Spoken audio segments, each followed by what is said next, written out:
that in one of these chapters. Your brain is the most powerful weapon in the world. Once you put away your phones and your computers and all that we have nowadays, yeah, it's great. We're up to date. But your brain is the only thing you have when you're going through depression, when you're going through hard times, when you're going through death. Real life, you can't Google that, man. You're alone. You're alone. You may have a shrink you're going to, you may have a best friend you're going to, but there's 24 hours in the day where you're alone in this brain. And your brain is talking to you in all kinds of ways. And it wants to control you and pull you in these different pockets. If you can't control your own brain and your brain controls you, you got to tell your brain where you want to go and how you want to go and how you want to get there. You got to control it. If not, it's over. What existed for me was, okay, man, how am I going to make this work? And all I knew back then was hard work. The only way anything gets accomplished. That's all I heard back in those days. You gotta work hard. You gotta work hard. I'm not getting I can't get this paragraph. I can't remember what what's in this paragraph to pass this test to get in the military. Read again. Still not getting it. Read again. But if you're not getting it, write it out. And that's how I started learning. Okay, well, I gotta write out everything I do. And then write it out again, and write it out again. And guess what happened? I got it. I got it. I can't swim. I'm negative buoyant. Go back again. I can't swim. Go back again. Go back again. Go back again. I got it. I realized if I keep going back and going back and going back until this just becomes, your mind will say, okay, we're gonna figure it out. Because he is not going to stop. It's not like I'm gonna try one more time. No, it's just like alarm clock goes off, boop, we're going back. I can't read right, we're going back. I gave myself no way out, and my mind realized that. It's okay, we're gonna adapt and overcome it.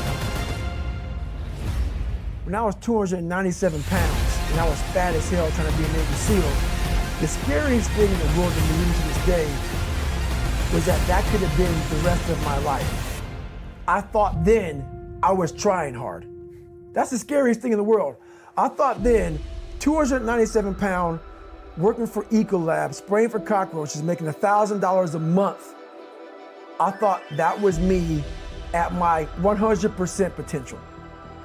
Come to find out, a few years later, I wasn't anywhere near that. 106 pounds less, graduate Navy SEAL training, went on to do all these other things.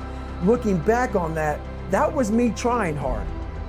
That's why people gotta understand, what is in us, we have no idea until we start trying hard. And I mean really trying hard, where you're obsessed with, hey, this is my new norm. My new norm is that, wow, this isn't always fun. It's not always meant to be fun. And that's when you know you're trying hard. People hear my story and think, this guy is sadistic. I realized how the brain works. I figured out how the brain works.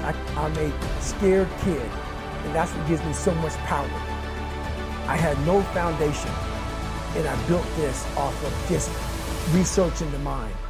The feeling you get is basically invincibility. You realize that you can't do it all the time. When you need to do it, I know I can go to a place that I can live in. And when you know that you can run on broken legs, and you can do certain things that a lot of people can do, but they're not willing to do, this power, this sympathetic nervous system of fight or flight, and you're fighting, it gives you this charge of energy of when you're sitting there at 3:30, 4 o'clock in the morning, and you're duct taping your feet up because you're broken, and you're doing it by yourself, and you're going through arguably one of the hardest training in the world. And these guys, most of them are healthy, and they're going through it broken, and you're already at a disadvantage, but you're still there. You can feed into that and tap into that for a lot of power. But if you look at it, well, I'm broken. I'm not gonna make it. If you look at it as like I'm broken, you're fighting. I'm going to find a way to get through this because I have no other place to go. It gives you a lot of power. When things start to suck really, really bad, my brain and a lot of people's brains, they don't go to your dad beating you up. Your brain says, "Get out of here. This is miserable." So anger goes away a lot of times when you're suffering because your brain just says, "We got to run.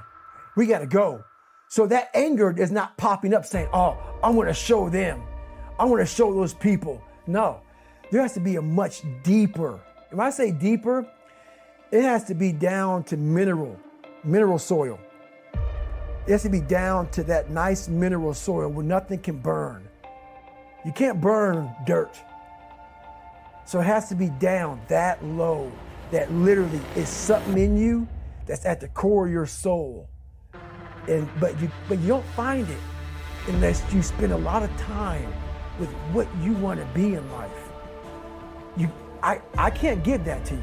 You can't give it to somebody.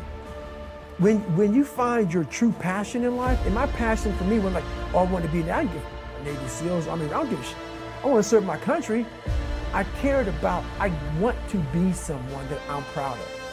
I want to look at myself in the mirror because I was so disappointed. That accountability mirror I talk about, I was so disappointed in what I saw every day. I wanted everybody to love David Goggins. And a lot of people did. I didn't love myself. But I knew a lot of us want to find peace first. So people say, man, you always talk about this suffering and pain. I'm at peace right now because of what you do. You don't find peace first. If you do, Merry Christmas. More power to you. More power to you. I found peace on the opposite end of finding myself. And no one really finds himself without going through trials, tribulations, suffering, accountability. And accountability is suffering.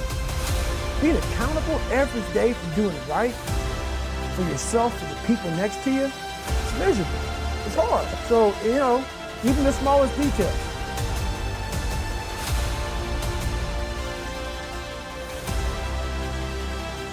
Like a lot of people say, trying hard. Your mind knows. This guy's good. This guy's lying. There's no truth behind it. When I was in Navy SEAL training, people go, how were you there for 18 months? The program was only 6 months long. You were in 3 cohorts in 1 year. No one's ever done that. How did you do that? I talk about the new norm. When I lived in a $7 a month place when I was growing up for a short period of time, I loved it. I knew different. That was my norm. Once we moved out of that place, we moved to a $236 a month place. Okay, I never want to go back to that little piece of thing. But if you go back to that $7 a month place, and you realize this is where I live, this is all I got. Your mind says, Roger that, this is home. So when I was going through Navy SEAL training for 18 months, and going back to all the hard parts over and over again, I told myself after the first time, I knew it was gonna be a long journey there. My body was breaking down. It was just how it was going on. I said, you know what, this is my new norm. So my mind said, it's like going to work. Like you go to work, you put your suit and tie on, I go into suffering every day. Every day, suffering, being broken, duct taping my feet up, stress fractures, shin splints, being broken. This is my new norm. And your mind says, if we're not broken, this ain't normal. We gotta be broken. So then your mind starts to get tougher and tougher and more callous. People, how did you run on broken feet? Broken shins. My mind knew this is how we operate. We're in Navy SEAL training. This is what we are. I became hell. And that became my new norm. I gave myself no way out. There was nothing outside these walls of hell. Nothing. I love God, but for a short period of time, I became the devil because that was hell. I became the boss, the owner, the CEO of Navy SEAL training. That was my mindset. And that's how you get through things. You immerse yourself in wherever it is, and you become that. You become that and give yourself no way out.